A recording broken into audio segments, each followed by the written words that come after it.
On February 18, 2001, the Daytona International Speedway buzzed with excitement as Dale Earnhardt, the Intimidator, prepared for another run at glory.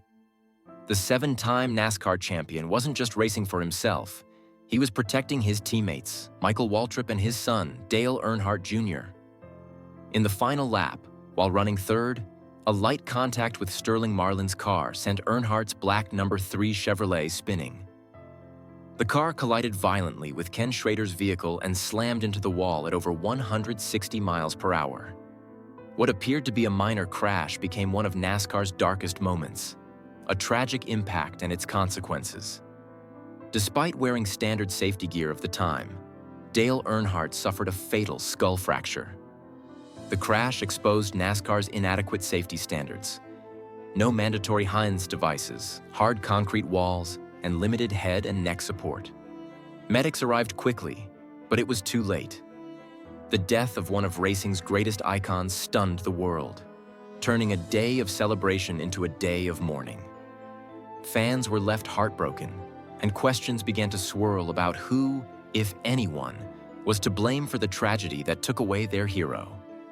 Sterling Marlin, the man at the center of blame. In the aftermath, Sterling Marlin became the focus of public outrage. Many fans believed he caused Earnhardt's death due to the brief collision moments before the crash.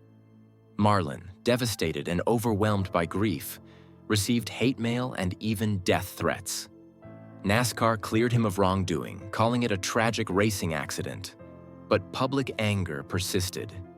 Choosing silence, Marlin bore the guilt privately, replaying the crash in his mind countless times. He later revealed that he stayed quiet not out of fear, but out of respect for the Earnhardt family's grief and to avoid deepening their pain. Breaking the silence. After 2 decades, after more than 20 years, Sterling Marlin finally spoke publicly about the tragedy that haunted him.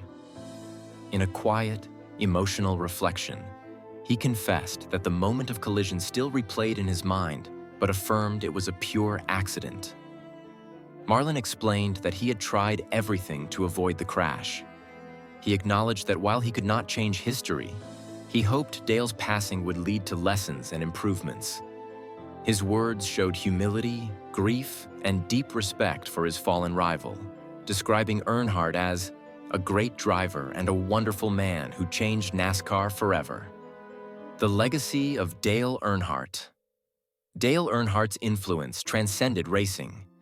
Known for his fearless style and 7 NASCAR Cup Series titles, he helped transform NASCAR into a global sport. His tragic death became a turning point in motorsport safety. NASCAR immediately introduced the HANS device, safer barrier systems, and stricter safety regulations that have since saved countless lives. Earnhardt's legacy also lives on through his son, Dale Earnhardt Jr., who continues to honor his father's spirit on and off the track. Every race, every lap, carries echoes of the Intimidator's courage, resilience, and determination to never back down. A final message of respect and redemption.